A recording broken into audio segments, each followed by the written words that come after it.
That is Basel III. See, capital is divided into two, Tier 1 capital and Tier 2 capital. Some items of capital are in Tier 1, some others are in Tier 2. The Tier 1 capital and Tier 2 capital. We have to learn the items. In Basel II, the classification was some difference is there from the present classification. Just we have to learn only the classification of Basel III, because now we are fully implemented Basel III. Some of the items are postponed. Some are planned to implement from April 1st, but it is postponed up to June 30th, or some others up to September 30th. See, here we have to see Basel II. Under Basel II, Tier 1 capital and Tier 2 capital. Tier 1 capital 6%, Tier 2 capital 3%. So total 9%. These are the two items we can see in Basel II. Tier 1 capital and Tier 2 capital. In Basel III, Tier 1 capital, Tier 2 capital, and another one also introduced, that is capital conservation buffer. Capital conservation buffer. Tier 1 capital, Tier 2 capital, and capital conservation buffer. In Basel II, the Tier 1 capital was 6%, Tier 2 capital 3%. Basel III, some change was there. Basel I, Basel II, Basel III. In Basel III, you can see that the capital, Tier 1 capital is 7% and Tier 2 capital is 2%. 7 plus 2. In Basel II, it is 6 plus 3. Here it is 7 plus 2.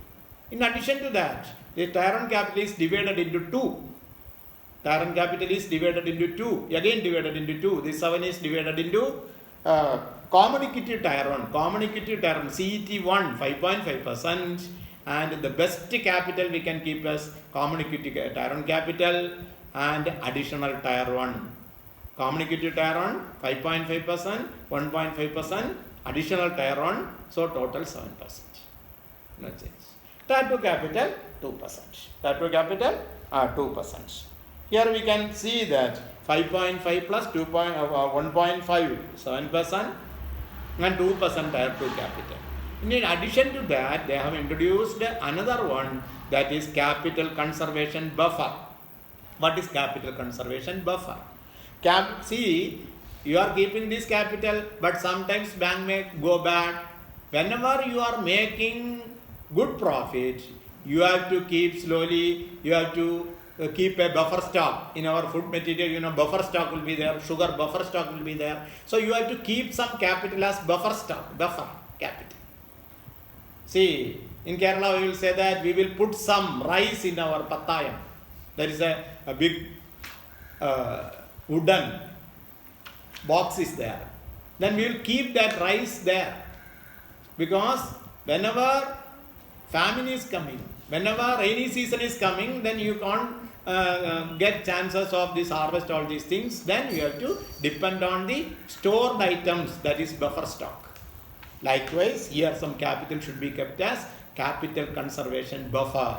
So that is stipulated as 2.5. From 2013 April to slowly you have to build up this CCB, capital conservation buffer, and in 2020 March we have to complete this process, and total 9 plus 2.5 is equal to 11.5. That is Basel III recommendation, minimum capital requirement. Okay, then the time frame, though it was stipulated that before 2019 March 31st we have to complete this, but it was they have allowed one more year, that is 2020 March 31st. For that purpose of our public sector banks, our government has given some funds or capital introduced. They have recapitalized banks. You are all aware of all these things. Then what are the items in common equity Tier 1? What are the items in additional Tier 1? What are the items in the Tier 2 capital? These items are to be noted. First one, common equity Tier 1 capital. Common equity Tier 1 capital, some 6-7 items are there. I will read out these items and detail can be discussed later. Okay, one is common shares. All common shares to be with voting rights can be considered as common equity tier 1 capital. Then stock surplus or share premium. We have issued some shares on premium. We are issuing shares on premium. So that premium can be reckoned as stock surplus. So share premium is common equity tier 1. Then statutory reserve. Statutory reserve, we have to keep some reserve. If you are making profit, you have to keep 25% of that profit into reserve. The stipulation is there. So statutory reserve. Then another one is revaluation reserve at the discount of 55%. Very, very important. Previously it was in tier 2 capital. Revaluation reserve is now in tier 1 capital. CET1. Please note down. Don't depend on old books. Revaluation reserve. But revaluation reserve, you don't take the 100%. You have to discount it for 55%. That is, you take only 45%. Revaluation reserve, 45% only should be reckoned as tier 1 capital. Then capital reserve representing surplus arising sale proceeds of assets. Some assets are sold out. So from there surplus has arisen. The book value of that car or that machine was 2 lakhs or 3 lakhs, but you got 4 lakhs. That difference, that's the profit on sales. That is sale proceeds of assets. Surplus arising out of sale proceeds of assets. That can be kept as capital reserve. Then other disclosed free reserve. Then the note will be there. You can verify the note. Then balance of profit at the end of the previous year. Whatever profit you have earned last year, 31st of last year, that can be taken as tier 1 capital. Then if you are calculating the capital, tier 1 capital or CET1 in December 2000 quarter, then the profit you have earned in the first quarter and second quarter also can be considered. But there is a stipulation, there is a condition. That condition we have to learn separately. If you have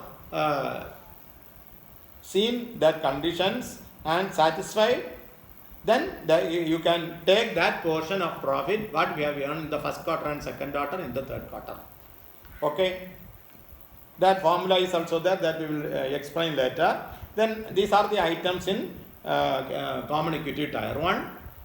Again, common shares, stock surplus, statutory reserve, revaluation reserve at 55% discount, capital reserve representing surplus arising out of sale proceeds of assets, other disclosed free reserve, balance in profit of the previous year, and profit earned the current year calculated quarterly basis as per formula given by RBI. There is a formula. EPT is equal to bracket NBT minus 0.25 into D into T. You have to learn this. 3 to 4, 4 to 5, 2 to 3. You can expect this question.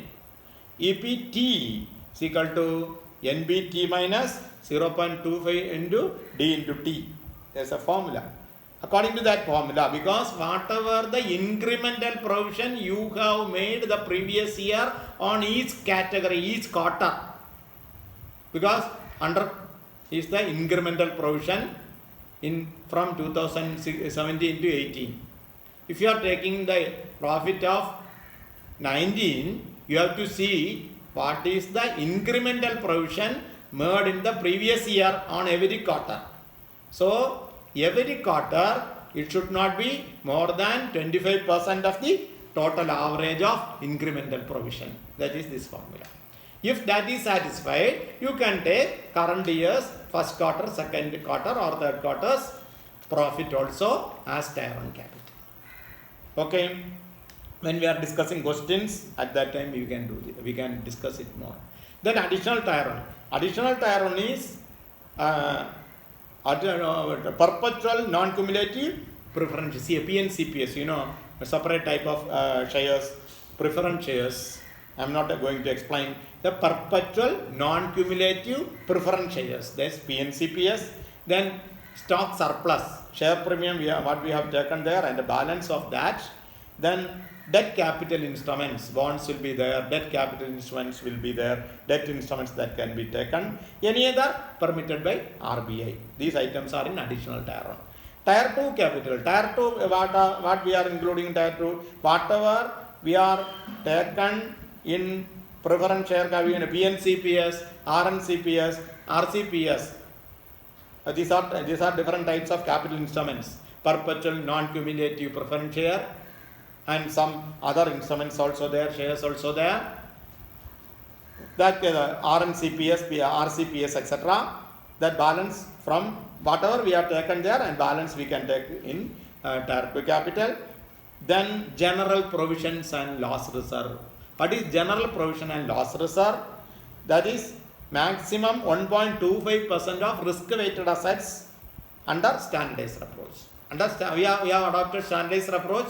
Under standardized approach, maximum 1.25% of credit risk-weighted assets.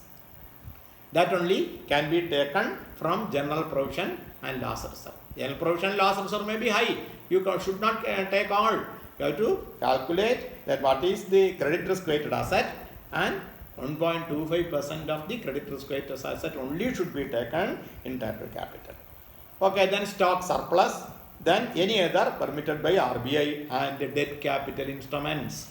And sixth one is debt capital instruments. These are the tier 2 capital, general provisions and loss reserve at 1.25% of the risk-weighted assets under standardized approach, and preference share capital, that is PNCPS, RCPS, etc. balance we have to take here. Stock surplus, that balance we have to take here. Any other instruments generally permitted by RBI time to time, and debt capital instruments. Then another one point also should be noted, remaining maturity, because some of the debt instruments have only remaining maturity will be there. 5-year bond or 10-year bond will be there, 10-year instrument will be there, only 2 years to mature. So how we will take? That is the remaining maturity of instruments, debt capital instruments. Here also you see, if the remaining maturity is less than 1 year, discount is 100%. Remaining maturity is less than 1 year, discount is 100%. 1 year more than 1 year and more, and less than 2 years, it is 80%. 2 year more and less than 3 years, it is equal to 60%. 3 year and less than 4 years is equal to 40%. 4 years and less than 5 years is equal to 20%. These are the remaining maturity period. Discount should be given, balance only should be returned. You give 20% discount, only 80% should take. 40% discount, 60% should be taken. So if it is only 1 year, 100% discount. 1 to 2 years, 80%. 2 to 3 years, less than 3 years, that is 60%. Then 3 years and less than 4 years, 40%.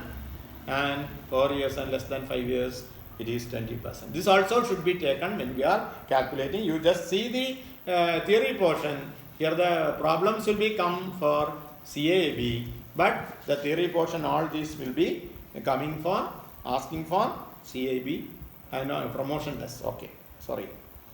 Okay, then how we will calculate? Common equity tier 1, additional tier 1, then total capital. What is the formula for this capital calculation? Some other regulatory adjustments also there. I am not skipping all these points. That points we have to learn separately, because some regulatory adjustments and deductions. Some adjustments and some deductions are allowed by RBI in addition to all these things. Then that also should be considered. The questions from there also will come. Then now we have to see what is the formula. What is the formula? We are calculating common equity tier 1 capital divided by credit risk-weighted assets plus market risk-weighted assets plus operational risk-weighted assets. So first you calculated credit risk-weighted assets, then market risk-weighted assets, then operational risk-weighted assets, and that is the denominator. Common equity tier 1 is the numerator. Then total capital tier 1 capital divided by all these three. Then total capital CRAR, capital to risk weighted assets ratio, CRAR. What is CRAR? Capital to risk weighted assets ratio. Here eligible total capital divided by credit risk weighted assets plus market risk weighted assets plus operational risk weighted assets. These are the main points we have to learn in Basel 3. and the 3 pillars of Basel II. Thank you. I am Girish Kumar from Trivandrum, former Chief Manager, IOB Regional Office, and now working as Financial Literacy Counselor in Trivandrum. Thank you. Prem?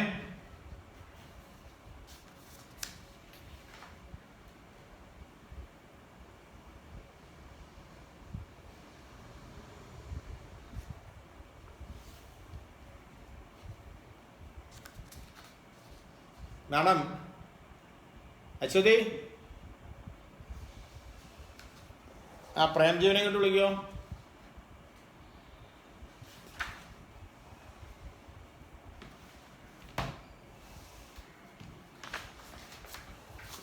Prem വാ വാ. അയ്യോ കഴിഞ്ഞു, 2 മിനിറ്റായി. ഞാൻ വിളിച്ച് cut ചെയ്യാൻ നോക്കാം.